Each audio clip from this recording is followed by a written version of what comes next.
ಅಷ್ಟೇ ಅದು.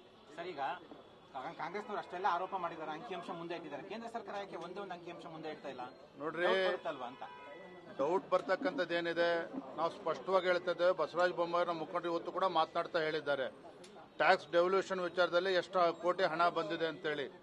ನರೇಂದ್ರ ಮೋದಿಜಿ ಅವರ ಅವಧಿಯಲ್ಲಿ ಕಳೆದ 10 ವರ್ಷದಲ್ಲಿ ನಮ್ಮ ರಾಜ್ಯಕ್ಕೆ 2,80,000 ಕೋಟಿ ಅನುದಾನ ಕರ್ನಾಟಕ ರಾಜ್ಯಕ್ಕೆ ಬಂದಿದೆ. ಹಿಂದೆ UPA ಸರ್ಕಾರ ಇದ್ದಾಗ, ಮನಮೋಹನ್ ಸಿಂಗ್ ಸರ್ಕಾರ ಇದ್ದಾಗ ಕರ್ನಾಟಕ ರಾಜ್ಯಕ್ಕೆ ಕೇವಲ 80,000 ಕೋಟಿ. ಇನ್ನೇನು ಅಂಕಿಅಂಶ ಕೊಡಬೇಕಾಗಿದೆ ಮುಖ್ಯಮಂತ್ರಿಗಳಿಗೆ? ಇವತ್ತು ಒಂದು ಅರ್ಥ ಮಾಡ್ಕೊಳ್ಳಿ, ಇವತ್ತು ಆರ್ಥಿಕ ಪರಿಸ್ಥಿತಿ ಪೂರ ಹದಗೆಟ್ಟು ಹೋಗಿದೆ. ಮುಖ್ಯಮಂತ್ರಿಗಳು ಯಾಕಾದ್ರೂ ಮುಖ್ಯಮಂತ್ರಿ ಆಗಿದ್ದೇನೆ ಅಂತೇಳಿ ತಲೆ ಚಚ್ಕೊಳ್ತಕ್ಕಂಥ ಪರಿಸ್ಥಿತಿ ನಿರ್ಮಾಣ ಆಗಿದೆ. 1,50,000 ಕಡತಗಳು ವಿಲೇವಾರಿ ಆಗದೆ ಹಾಗೆ ಧೂಳು ಹೊಡಿತಾ ಇದೆ ರಾಜ್ಯ ಸರ್ಕಾರದಲ್ಲಿ. ಇವತ್ತು ಮುಖ್ಯಮಂತ್ರಿಗಳು ತಮ್ಮ ಕೈ ಕಟ್ಟಾಕೊಂಡಿದ್ದಾರೆ.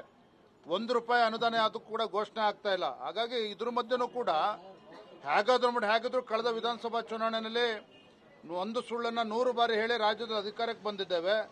ಮತ್ತೆ ಒಂದು ಸುಳ್ಳನ್ನ 100 ಬಾರಿ ಹೇಳಿ ಲೋಕಸಭಾ ಚುನಾವಣೆ ಗೆಲ್ಲಬೇಕು ಅನ್ನೋ ಭ್ರಮಣೆಯಲ್ಲಿದ್ದಾರೆ. ಅದಕ್ಕೆ ಅವಕಾಶ ನಾವು ಕೊಡೋದಿಲ್ಲ. ಬರ ಪರಿಹಾರಕ್ಕೆ ಈಗ 18,000 ಕೋಟಿ ರಾಜ್ಯ ಸರ್ಕಾರ ಕೇಳಿದೆ, ₹1 ಇದುವರೆಗೆ ಜಾರಿಯಾಗಿಲ್ಲ. ಇವರೆಷ್ಟು ಕೊಟ್ಟಿದಾರ್ರಿ? ನೋಡಿ, ನಮ್ಮ ಪ್ರಶ್ನೆ ಒಂದೇನೇದು, ಹಿಂದೆ ನಮ್ಮ ಬಿಜೆಪಿ ಸರ್ಕಾರ ಇದ್ದಾಗ, ಯಡಿಯೂರಪ್ಪನವರಿದ್ದಾಗ, ಬಸವರಾಜ ಬೊಮ್ಮಾಯಿ ಅವರಿದ್ದಾಗ ರಾಜ್ಯದ ಜನರು ನಮ್ಗೆ ಆಶೀರ್ವಾದ ಮಾಡಿ ಸರ್ಕಾರ ಬಂದ ನನ್ನ ಕರ್ತವ್ಯ, ನನ್ನ ಸರ್ಕಾರದ ಕರ್ತವ್ಯ ಏನು?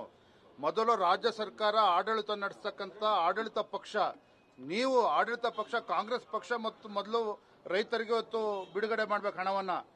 ಮೊನ್ನೆ ₹2,000 ಬಿಡುಗಡೆ ಮಾಡ್ತೀವಿ ಅಂತ ಹೇಳಿದ್ರು, ಅದು ಕೂಡ ನಾಟಕನೇ. ₹2,000 ಕೂಡ ಬಿಡುಗಡೆ ಮಾಡಿಲ್ಲ. ಬೆಳಗಾವಿ ಅಧಿವೇಶನದಲ್ಲಿ ಬಿಜೆಪಿ ಮುಖಂಡರಿಗೆ ಉತ್ತರ ಕೊಡೋದಕ್ಕಾಗೋದಿಲ್ಲ ಅಂತೇಳಿ ನಾಟಕ ಮಾಡೋದಕ್ಕೆ, ಬೂಟಾಟಿಕೆ ಮಾಡೋದಕ್ಕೆ ₹2,000 ಕೊಡ್ತೀವಿ ಅಂತ ಹೇಳಿದ್ದಾರೆ. ಒಂದು ಬಿಡುಗಾಸನ್ನು ಕೂಡ ಬಿಡುಗಡೆ ಮಾಡದೇ ಇರತಕ್ಕಂಥ ರಾಜ್ಯ ಸರ್ಕಾರ, ಕಾಂಗ್ರೆಸ್ ಸರ್ಕಾರ, ಹಿಂದೆ ಬಿಜೆಪಿ ಸರ್ಕಾರ ಇದ್ದಾಗ ಕೇಂದ್ರ ಸರ್ಕಾರದ ಅನುದಾನಕ್ಕೆ ಕಾಯ್ದೇನೆ, ಕೇಂದ್ರ ಸರ್ಕಾರ ಅನುದಾನಕ್ಕೆ ಕಾಯ್ದೇನೆ ತತ್ಕ್ಷಣ 1 ತಿಂಗಳಲ್ಲೇ 20,000 ರಿಂದ 25,000 ರೂಪಾಯಿ 1 ಹೆಕ್ಟೇರಿಗೆ ಬಿಜೆಪಿ ಸರ್ಕಾರ ಕೊಟ್ಟಿದೆ.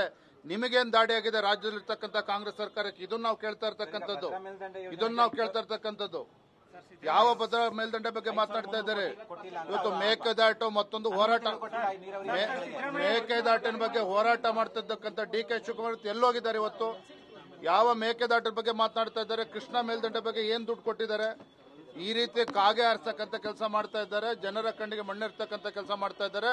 ಇದನ್ನ ರಾಜ್ಯದ ಜನರು ಬಂದು ತೆಗೆದುಕೊಂಡು